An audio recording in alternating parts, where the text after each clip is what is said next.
Postgame. Coach, congratulations on this midweek sweep to get UT Martin in back-to-back games. They got off to a good start in their league play, taking a series away from SEMO, so you were getting this team playing well. And, I mean, to run rule them in 7 and the win yesterday in midweek, that's a really good sign for your group. What's impressed you most about the game tonight, but just over the last 2 days? Well, I mean, I think the biggest thing, you look at how well we've thrown against their offense. I mean, their offense came in, they were hitting almost 300 as a team.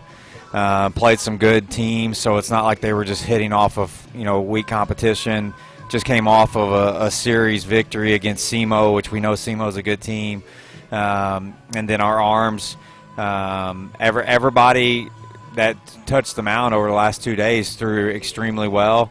And it was nice to see Al get out there and throw like he is capable of throwing. That was awesome to see. And you look at kind of Al and Cole Kuntz over the last week, 2 guys who threw a lot of innings for us last year, kind of got off to some slow starts this year.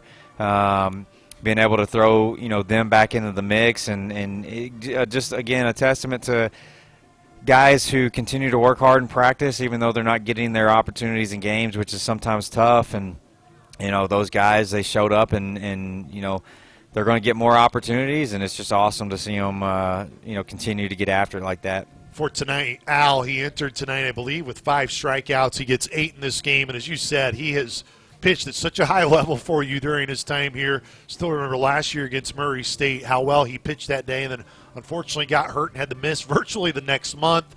What do you see from him day to day, and what he could carry over from tonight that can be an arm that you can rely on here the rest of the year? Well, the big thing tonight is, he could have told them that a changeup was coming, and there's nothing they could do about it. I mean, they were just swinging and missing. It was such a good pitch, and he had such good command, and it was one of those things where about 10 feet in front of home plate, it was just hitting a brick wall, and it just never got there.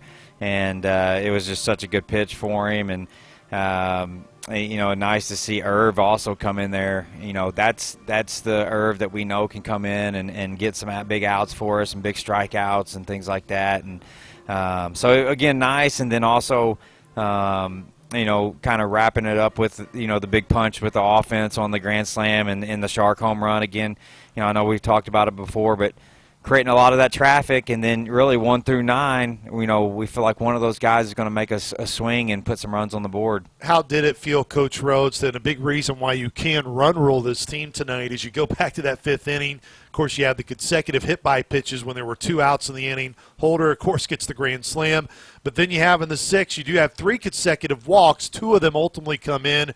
You preach it all the time. You got to make teams pay for those mistakes. How does your team keep getting better, and how they've really showcased that over the last 2 nights? Yeah, I mean, I think, again, we've got to take what they give us. We're going to hopefully get our hits when we can, take our walks, take our hit-by pitches, and then that's the beauty of having a big physical lineup is when they put guys on base and then they have to come over the heart of the order.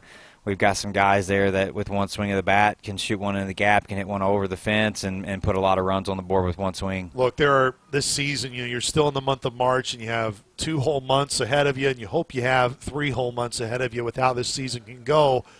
But it really appears over the last couple weeks, man, Matt Shark is seeing the baseball really well. What are you seeing that's allowing him almost every at-bat tonight? He made really good contact.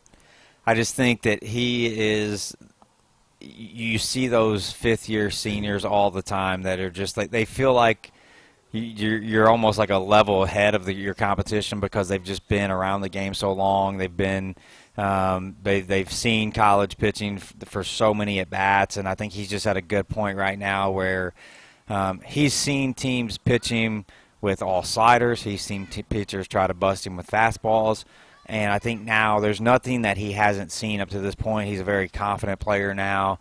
I think he's kind of he's good with being a leader in our team, and it's just nice to see him. Also, I think he's at the point of being at third base enough to where it's not like he's worrying about defense and then having to switch it over and play offense. Like he's just coming to the ballpark and just being a player now.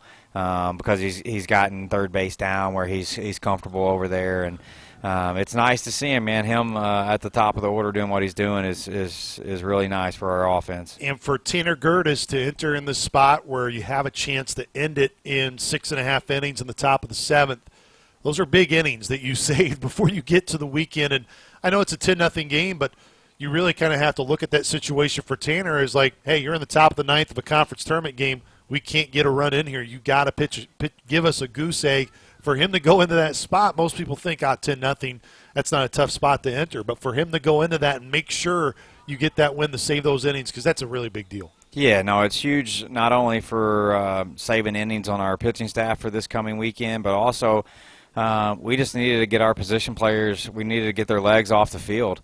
That's 2 more innings that we can rest our guys, especially with the possibility of this weekend. We got some weather issues, it looks like. Possibility of having to turn around and play maybe 2 on Friday even.